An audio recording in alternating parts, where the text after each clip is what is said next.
अगर किसी को भी लगता है कि यूपी पुलिस की खाकी वर्दी पहनने के सपने और मतलब लड़का बहुत बहादुर है, जैसे एक साधारण से वाक्य के बीच कोई खास संबंध नहीं है, तो शायद वो परीक्षा के उस खतरनाक जाल से बिल्कुल अनजान है, जो हर साल हजारों परीक्षार्थियों के 37 में से कई नंबर निगल जाता है। हाँ बिल्कुल, और अक्सर लोग व्याकरण को नियमों का बस एक नीरस सा और रूखा सूखा ढांचा मान लेते हैं।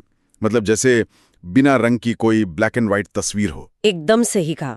लेकिन आज की इस गहन चर्चा में हम उन शब्दों की दुनिया में गोता लगाने वाले हैं जो असल में उस तस्वीर में रंग भरते हैं, उसे जिंदा करते हैं। और हमारे पास आज जो स्रोत सामग्री है ना, वो है मिशन खाकी। मतलब यूपी पुलिस हिंदी परीक्षा की तैयारी के लिए विशेषण और विशेष्य का एकदम संपूर्ण निचोड़।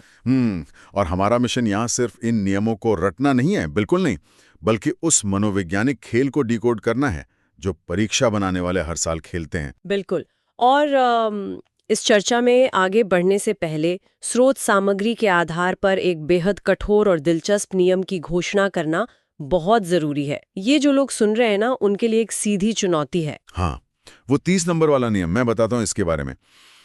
देखिए, इस पूरी चर्चा के दौरान हम व्याकरण के कई पेज खोलेंगे, कई सवाल उठाएंगे। तो अगर मन ही मन उन सवालों का जवाब देते हुए किसी भी परीक्षार्थी का स्कोर 30 से कम रह जाता है, तो उनके लिए सजा ये है कि उन्हें इस ऑडियो को कम से कम 2 बार और सुनना ही होगा। ओहो, मतलब दाव सच में काफी ऊंचे लगे हुए हैं। ये कोई साधारण चर्चा नहीं है, बल्कि एक वर्चुअल परीक्षा कक्ष बन गया है जहां हर कदम पर सावधानी बरतनी होगी। तो चलिए इसे खोलकर समझते हैं। सबसे पहले उन बुनियादी अवधारणाओं से शुरुआत करते हैं जो आज के इस पूरे विश्लेषण की एकदम नींव है। बिल्कुल, बुनियादी ढांचा समझना सबसे ज्यादा जरूरी है। हाँ, तो स्रोत में एक बहुत ही शानदार एनालॉजी दी गई है। मतलब एक उदाहरण है जिसे पढ़कर सच में मेरे दिमाग की बत्ती जल गई। मैं इसे थोड़ा और विस्तार देना चाहूंगी। कल्पना कीजिए कि एक बहुत बड़ा विशाल सा स्टेज है। एक अंधेरा स्टेज। हाँ, वहाँ एकदम घुप अंधेरा है और उस अंधेरे मंच पर एक मशहूर फिल्म स्टार आकर खड़ा हो जाता है। अब उस अंधेरे को चीरती हुई एक बेहद तेज रोशनी, मतलब एक स्पॉटलाइट, सीधे उस स्टार के चेहरे पर पड़ती है और उसे पूरी भीड़ से अलग कर देती है। अरे वाह, ये तो काफी विजुअल है ना? तो व्याकरण के इस जादुई दुनिया में वो जो तेज स्पॉटलाइट है जो उस व्यक्ति को खास बना रही है, वो हमारा विशेषण है। और वो जो मशहूर फिल्म स्टार है जिस पर पूरी दुनिया की नजर टिक गई है, वो हमारा विशेष्य है। बिल्कुल। और इस उदाहरण की सबसे खूबसूरत बात यह है कि ये सिर्फ कोई रटने वाला फॉर्मूला नहीं है, ये भाषा के प्राकृतिक व्यवहार का एक दर्पण है। मतलब विशेषण का एकमात्र काम ही ये है कि वो किसी संज्ञा या सर्वनाम को उठाए और उसे बाकी पूरी दुनिया से अलग लाकर खड़ा कर दे। हाँ, उसकी पहचान को एक धार दे दे। एकदम सही। उसकी पहचान को धार देता है, और जिस संज्ञा या सर्वनाम पर यह धार तेज की जाती है, जो उस रोशनी के बिल्कुल केंद्र में है, उसे ही हम व्याकरण की भाषा में विशेष्य कहते हैं। लेकिन देखिए, कहानी सिर्फ इतने बड़ी खत्म नहीं होती है। इस स्पॉटलाइट के पीछे एक टेक्नीशियन भी बैठा है और उसके हाथ में एक डायल है। वो डायल उस रोशनी की ब्राइटनेस को अपनी मर्जी से कम या ज्यादा कर सकता है। तो व्याकरण की दुनिया में उस डायल को प्रविशेषण कहा जाता है। प्रविशेषण? हाँ, मतलब जो शब्द खुद विशेषण की भी विशेषता बता दे, वो प्रविशेषण है। ये एक बहुत ही शानदार नजरिया है इसे देखने का। देखिए, प्रविशेषण कोई बहुत जटिल गणित नहीं है। हाँ। स्रोत का ही वो बेहतरीन उदाहरण लेते हैं। वाक्य है, सीता बहुत सुंदर है। हाँ। तो अगर हम अपनी उस स्टेज वाली एनालॉजी पर वापस जाएं, तो यहाँ सीता वो फिल्म स्टार है, मतलब विशेष्य है। बिल्कुल। और उनका सुंदर होना वो स्पॉटलाइट है, मतलब वो विशेषण है। और वो जो शब्द है बहुत, उसने क्या किया? उसने चमक बढ़ा दी। हाँ, उसने उस स्पॉटलाइट की चमक को एकदम बढ़ा दिया। यही इसका मुख्य काम है। बहुत ने यहाँ सुंदर होने की गहराई और उसकी तीव्रता को एक बिल्कुल नया स्तर दे दिया। इसी तरह अगर परीक्षा में वाक्य आ जाए कि उर्वशी अत्यंत सुंदर है, तो यहाँ अत्यंत शब्द भी वही काम कर रहा है। वह प्रविशेषण है। वह सीधे सीधे उस विशेषता को और भी ज्यादा तीव्र बना देता है। तो सैद्धांतिक रूप से तो ये बहुत ही आसान लगता है सुनने में, लेकिन जो लोग परीक्षा के पेपर सेट करते हैं वे इतनी आसानी से नंबर नहीं बांटते हैं। वे शब्दों के जाल बिछाते हैं। बिल्कुल, वे बहुत चालाक होते हैं। तो चलिए ऐसे ही एक एमसीक्यू के जाल में उतरते हैं। एक वाक्य दिया गया है कि सालों बाद उसका प्रवासी पति लौटा है। अब इसमें विशेषण और विशेष्य ढूंढना है, तो मुझे तो सीधी सी बात नजर आती है कि पति यहाँ विशेष्य है और उसकी विशेषता ये है कि वह प्रवासी है। हाँ, सतही तौर पर देखने में ये बहुत सीधा लगता है और ये सही भी है, लेकिन असली दिमागी खेल तब शुरू होता है जब अतिरिक्त परीक्षक विकल्पों में ऐसे वाक्य डालता है जो देखने में जटिल हों पर असल में सीधे हों। मतलब कैसे? एक और वाक्य पर गौर कीजिए, बच्चे समझदार हो गए हैं। अब अगर परीक्षा में सवाल आ जाए कि इसमें प्रविशेषण क्या है, तो यकीन मानिए कई छात्र चारों विकल्पों में से कुछ ना कुछ ढूंढने की कोशिश जरूर करेंगे। अरे, जबकि वास्तविकता तो ये है कि इस वाक्य में कोई प्रविशेषण है ही नहीं। बिल्कुल नहीं है। बच्चे विशेष्य हैं और समझदार होना उनका विशेषण है, लेकिन वे कितने समझदार हुए हैं? बहुत, थोड़े या अत्यंत, ऐसा कोई शब्द तो वहां मौजूद है ही नहीं जो उस ब्राइटनेस का डायल घुमा रहा। यही बात है, परीक्षक बस ये देखना चाहता है कि क्या परीक्षार्थी को खुद पर इतना भरोसा है कि वो इनमें से कोई नहीं वाला जो विकल्प होता है उसे चुन सके। और यही वो अमनोवैज्ञानिक दबाव है जिसका सामना परीक्षा कक्ष में करना पड़ता है। लेकिन रुकिए, दबाव की बात हो ही रही है तो मुझे यहाँ एक बात पर बहुत मजबूती से पुशबैक देना है। अच्छा, बताइए। स्रोत में निकटता के जाल का जिक्र है जिसने मुझे सच में उलझा कर रख दिया। मतलब एक वाक्य है कि राम बहुत बहादुर लड़का है। अब अगर मैं इसे तार्किक रूप से देखूं, एक इंसान की तरह सोचूं, तो बहादुरी तो राम के अंदर है ना। तर्क तो यही कहता है। हाँ, बात राम के ही चरित्र की हो रही है, तो फिर व्याकरण के नियम के हिसाब से राम विशेष्य क्यों नहीं है, विशेष्य लड़का क्यों है? ये बात मुझे बिल्कुल पच नहीं रही है। देखिए, ये उलझन बहुत ही स्वाभाविक है और ये इस चर्चा का सबसे महत्वपूर्ण मोड़ है। तार्किक रूप से सोचना मानवीय स्वभाव है कि हाँ, बहादुरी राम की है, लेकिन यहीं पर हमें यह समझना होगा कि व्याकरण हमेशा भावनाओं या विशुद्ध तर्क पर नहीं चलता। तो वो किस पर चलता है? वो वाक्य की एक बहुत ही सख्त संरचना पर चलता है, एक स्ट्रक्चर पर। जब एक ही वाक्य के मंच पर एक व्यक्तिवाचक संज्ञा मतलब राम और एक जातिवाचक संज्ञा मतलब लड़का दोनों एक साथ आकर खड़े हो जाएं, तो व्याकरणिक टकराव पैदा होता है। विशेषण को किसी एक को चुनना ही होता है। तो इस टकराव में विजेता कौन तय होता है और कैसे? विजेता वो होता है जो भौगोलिक रूप से विशेषण के सबसे करीब खड़ा होता है। अच्छा, मतलब जो पास में है। बिल्कुल। नियम ये है कि विशेषण जिसके तुरंत पहले आता है व्याकरणिक रूप से सिर्फ और सिर्फ वही विशेष्य माना जाता है। चूंकि वाक्य में बहादुर शब्द लड़का के तुरंत पहले लगा है, इसलिए विशेष्य लड़का ही होगा, राम नहीं। अरे वाह! हाँ, व्याकरण में जो जिसके जितना करीब है वो उसी का विशेष्य है। ये गणितीय फॉर्मूले की तरह काम करता है, जहां भावनाएं नहीं बल्कि शब्दों का स्थान मायने रखता है। ये तो वाकई मतलब एकदम रूप बदलने वाला और चकमा देने वाला खेल है। अब जब हम ये समझ चुके हैं कि विशेषण और विशेष मंच पर कैसे आते हैं और किसे चुनते हैं, तो ये देखना बहुत दिलचस्प होगा कि वे अपने रूप कैसे बदलते हैं। बिल्कुल, रूप तो वे बदलते ही हैं। स्रोत में एक नियम है जो बताता है कि विशेषण का लिंग हमेशा अपने विशेष्य के लिंग के अनुसार ही बदलता है। हाँ, और इसे रटने की बजाय अगर भाषा के प्रवाह को महसूस किया जाए तो ये बहुत आसान हो जाता है। उदाहरण के लिए, जब हम किसी पुरुष के लिए बात करते हैं तो हम कहते हैं महेश विद्वान है। ये पुल्लिंग संरचना है। लेकिन अगर उसी बौद्धिक गुण को किसी महिला के लिए इस्तेमाल करना हो तो हम गीता विद्वान है कभी नहीं कहेंगे। नहीं, बिल्कुल नहीं। हमें वहां कहना होगा गीता विदुषी है। मतलब जैसे ही हमारा फिल्म स्टार बदला, जैसे ही विशेष्य का जेंडर बदला, उस पर पड़ने वाली स्पॉटलाइट ने खुद ब खुद अपना रंग और अपना आकार बदल लिया। बिल्कुल इसी तरह वाक्य की संरचना में एक और बहुत ही प्रभावशाली नियम काम करता है, जिसे विधेय विशेषण कहते हैं।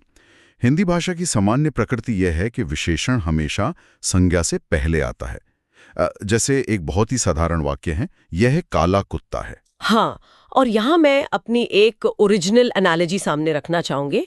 मुझे ये जो विधेय विशेषण का पूरा कॉन्सेप्ट है ना, वो किसी सस्पेंस थ्रिलर फिल्म के क्लाइमैक्स जैसा लगता है। वो कैसे? देखिए, सामान्य वाक्य यह काला कुत्ता है बहुत ही सीधा और सूचना देने वाला है। लेकिन अगर मैं कोई डरावनी कहानी सुना रही हूं और मैं विशेषण को जानबूझकर उठा के संज्ञा के एकदम पीछे धकेल दूं और मैं कहूं यह कुत्ता काला है, ये जो नाटकीय ठहराव आया है ना बीच में, यही भाषा का असली जादू है ना? मतलब सिर्फ एक शब्द का स्थान पीछे ले जाने से उस रंग पर पूरा का पूरा जोर आ जाता है और जो सुन रहा है उसके मन में एक डर, एक सस्पेंस का भाव पैदा हो जाता है कि आखिर उस काले रंग में ऐसा क्या छुपा है। एकदम सही। इसे एक और नजरिए से देखें तो ये स्पष्ट होता है कि व्याकरण सिर्फ नियमों की कोई जेल नहीं है, ये लेखकों और वक्ताओं को एक मजबूत औजार देता है। जब विशेषण विशेष्य के बाद आता है तो वो विधेय विशेषण कहलाता है। और ये रटने वाली बात नहीं है, ये इस बात का प्रमाण है कि शब्दों की जगह बदलने से वाक्य का मनोवैज्ञानिक प्रभाव कैसे पूरी तरह से पलट जाता है। चलिए प्रभाव और इस नाटकीय दुनिया से थोड़ा सा आगे बढ़ते हैं। अब उस हिस्से में गोता लगाते हैं जो परीक्षा में सबसे ज्यादा कंफ्यूजन पैदा करता है और सीधे नकारात्मक अंक की तरफ धकेलता है। विशेषण के 4 मुख्य परिवार। हाँ, इन 4 परिवारों को पहचानना बहुत जरूरी है। पहला परिवार है गुणवाचक विशेषण, और ध्यान रहे ये सिर्फ रंग या अच्छाई बुराई तक सीमित नहीं है। तो इसमें और क्या आता है? ये दशा, अवस्था और स्वाद भी बताता है। जैसे कड़वा काढ़ा में स्वाद है, पीला सा में रंग है, और गरीब शब्द किसी की आर्थिक दशा बता रहा है। अच्छा, और दूसरा परिवार? दूसरा परिवार है सार्वनामिक विशेषण का। यहाँ सर्वनाम अपने सामान्य रूप से बाहर आकर सीधे संज्ञा के पहले खड़ा हो जाता है और विशेषण का काम करने लगता है। जैसे वाक्य है, यह किताब मेरी है। हाँ, यहाँ यह शब्द किसी के नाम की जगह नहीं ले रहा है, बल्कि वह उंगली उठाकर एक विशिष्ट किताब की तरफ इशारा कर रहा है। बिल्कुल, वह उस किताब को विशेष बना रहा है, इसलिए वह सार्वनामिक विशेषण है। एकदम सटीक विश्लेषण। और अब हम उस क्षेत्र में प्रवेश कर रहे हैं जहां सबसे ज्यादा गलतियां होती हैं। तीसरा और चौथा परिवार, संख्यावाचक जिन्हें गिना जा सके और परिमाणवाचक जिन्हें मापा या तोला जा सके। उफ, यही वो जगह है जहां परीक्षार्थियों का मतलब सबसे बड़ा महाकन्फ्यूजन होता है, क्योंकि दोनों ही परिवारों में निश्चित और अनिश्चित श्रेणियां होती हैं। निश्चित संख्यावाचक तो बहुत साफ समझ में आता है, जैसे 4 केले। हाँ, या फिर स्रोत सामग्री में दिया गया वो बेहतरीन संस्कृत मूल का शब्द अष्टादश पुराण, यानी 18 पुराण। प्राचीन ग्रंथों की संख्या फिक्स है और उन्हें उंगलियों पर गिना जा सकता है। और दूसरी तरफ है निश्चित परिमाणवाचक, जैसे 2 किलो सेब, या प्राचीन भारतीय मापतोल का शब्द मनो अनाज। हाँ, पुराने समय में 1 मन का मतलब 40 किलो था। परीक्षा बनाने वाले ऐसे पुराने शब्द जानबूझकर डालते हैं ताकि बच्चे उलझ जाए। बिल्कुल। और यहाँ ध्यान देने वाली बात यह है कि अनाज को तराजू पर तोला जाता है। कोई बैठकर एक एक दाना गिनता नहीं है, इसलिए ये परिमाणवाचक की श्रेणी में आता है। यहाँ मैं एक सवाल खड़ा करना चाहती हूँ। चलिए, अनाज तो समझ आ गया, लेकिन सेब? अगर मैं बाजार से 2 किलो सेब लाती हूँ तो मैं घर आकर उन सेबों को 1, 2, 3 करके गिन सकती हूँ ना? हाँ, गिन तो सकती हैं। तो फिर भी ये परिमाणवाचक क्यों है? ये संख्यावाचक क्यों नहीं हो सकता? यह एक बहुत ही शानदार और तार्किक सवाल है। देखिए, इसका जवाब लेन देन की प्रकृति में छिपा है। आप घर पर सेब गिन सकती हैं, लेकिन जब आपने वो बाजार में सौदा किया तो आधार गिनती नहीं थी, आधार वजन था। अच्छा, मतलब तौल कर लिया था। बिल्कुल। व्याकरण उस वस्तु के मूल मात्रक को देखता है। तरल पदार्थ या वजन वाली चीजों को मापा तौला जाता है, इसलिए वे परिमाणवाचक के घर में ही रहेंगे। समझ गई। और यह बात अनिश्चित की आती है तो सैकड़ों लोग अनिश्चित संख्यावाचक है, क्योंकि इंसानों को हमेशा गिना जाएगा, उन्हें तराजू पर तौला नहीं जाएगा। एकदम सही। और सारी फसल अनिश्चित परिमाणवाचक है, क्योंकि फसल का तो वजन होता है। लेकिन अब मैं सच में उलझ रही हूँ यहाँ। क्या हुआ? स्रोत में एक बहुत ही अजीब उदाहरण था, थोड़ी सी फुर्सत। इसे अनिश्चित परिमाणवाचक बताया गया है। मुझे ये बात समझाइए कि समय को तो हम घंटों, मिनटों और सेकंडों में गिनते हैं ना, 1 घंटा 2 घंटे। हाँ, बिल्कुल गिनते हैं। तो फिर ये फुर्सत संख्यावाचक क्यों नहीं है? ये उलझन इसलिए होती है क्योंकि हम समय और समय के एहसास को एक मान लेते हैं। इसे गहराई से समझिए। समय की जो इकाइयां हैं, जैसे घंटे, दिन, साल, उन्हें गिना जा सकता है, लेकिन फुर्सत कोई गणितीय इकाई नहीं है। मतलब फुर्सत को गिन नहीं सकते? नहीं, फुर्सत समय का एक अमूर्त विस्तार है। ये एक एहसास है जिसकी एक मात्रा होती है, कोई सीमा नहीं। क्या कोई इंसान कभी ऐसे बात करता है कि आज मेरे पास 1 फुर्सत है, कल मेरे पास 3.5 फुर्सत होंगी? नहीं, वो तो व्याकरण के साथ साथ मानसिक संतुलन बिगड़ने जैसा लगेगा। हम हमेशा कहते हैं थोड़ी फुर्सत है या बहुत फुर्सत मिली। यही कारण है, हम फुर्सत की मात्रा या गहराई को महसूस करते हैं, उसे संख्याओं में बांधते नहीं हैं। इसलिए थोड़ी सी फुर्सत अनिश्चित परिमाणवाचक की ही श्रेणी में एकदम सटीक बैठती है। वाह, ये सच में नियमों के पीछे छिपे दर्शन को समझने जैसा था।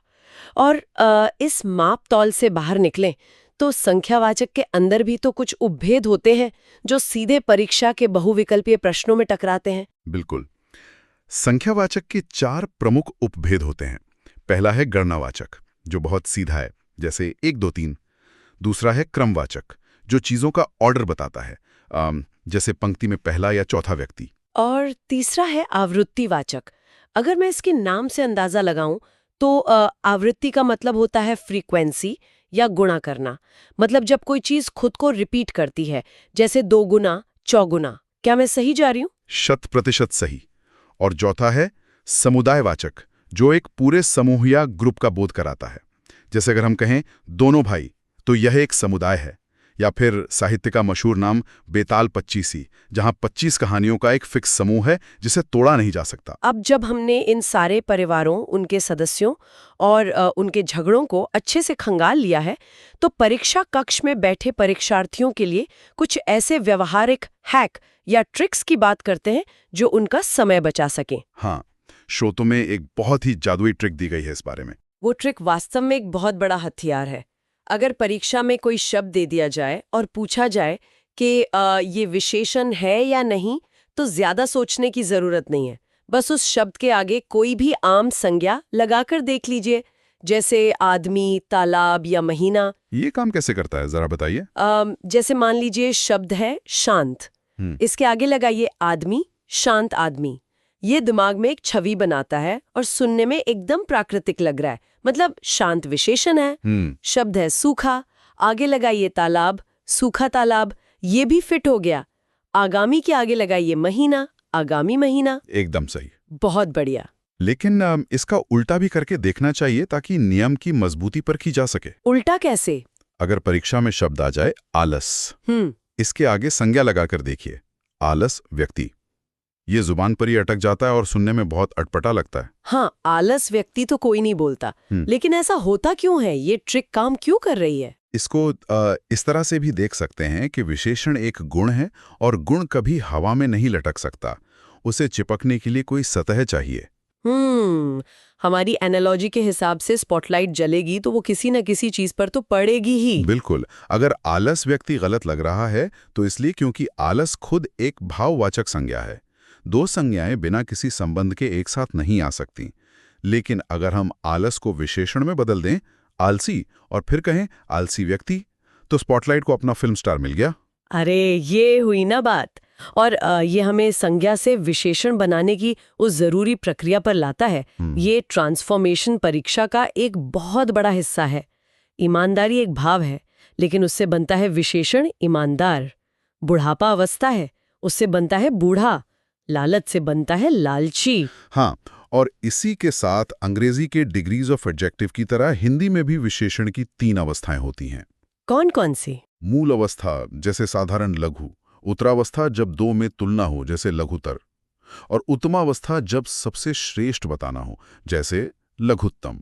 लेकिन यहाँ मैं एक बहुत ही जोर की खतरे की घंटी बजाना चाहूंगी। सभी का ध्यान यहाँ होना चाहिए। क्या हुआ? नियम तो समझ आ जाते हैं, ट्रिक्स भी काम कर जाती हैं, लेकिन वर्तनी यानी स्पेलिंग की एक छोटी सी चूक कैसे परीक्षार्थियों के पूरे अंक डुबा देती है। क्योंकि परीक्षक ये बात बहुत अच्छे से जानता है कि दबाव में दिमाग कैसे काम करता है। हाँ, ये चेतावनी इस पूरे डीप डाइव का सबसे अहम हिस्सा है। परीक्षक आपके दिमाग के ऑटो करेक्ट फीचर का फायदा उठाते हैं। जब आप लघु की उत्तमावस्था लिखते हैं तो वो लघुत्तम होता है। लेकिन ध्यान देने वाली बात यह है कि इसमें एक आधाता और एक पूराता दोनों एक साथ आते हैं। परीक्षा के विकल्पों में एक ऑप्शन हमेशा ऐसा होगा जिसमें सिर्फ एकता होगा, और जल्दीबाजी में लोग उसी पे टिक कर देते हैं। और कुछ और भी बहुत ही ट्रिकी शब्द हैं जो हमेशा धोखा देते हैं। निश्चित रूप से, जैसे इतिहास शब्द, जब इससे विशेषण बनता है तो वो ऐतिहासिक हो जाता है। यहाँ ध्वनि का एक बहुत ही बारीक नियम काम करता है। वो नियम क्या है?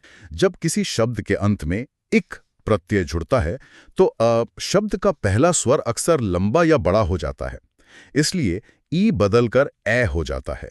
अगर आप ऐतिहासिक ढूंढ रहे हैं तो आप गलती कर रहे हैं। अच्छा। इसी तरह अग्नि से विशेषण बनता है आग्नेय। शुरुआत आ से होती है, अ से नहीं। और संस्कृति से बनता है सांस्कृतिक। एक मात्रा की चूक और सारी मेहनत पानी में। बाप रे। तो आज हमने इस मिशन खाकी स्रोत के जरिए विशेषण और विशेष्य का पूरा ऑपरेशन कर दिया है।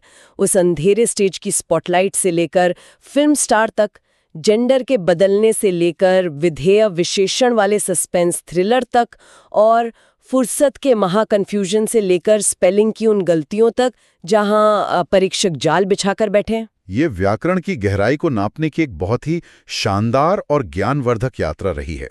लेकिन इस चर्चा से विदा लेने से पहले स्रोत में दिए गए उन 4 होमवर्क सवालों का जिक्र करना बहुत जरूरी है, जो परीक्षार्थियों को खुद हल करने हैं। हाँ, वो बहुत जरूरी है। पहला सवाल, परिवार शब्द में संज्ञा का कौन सा रूप है?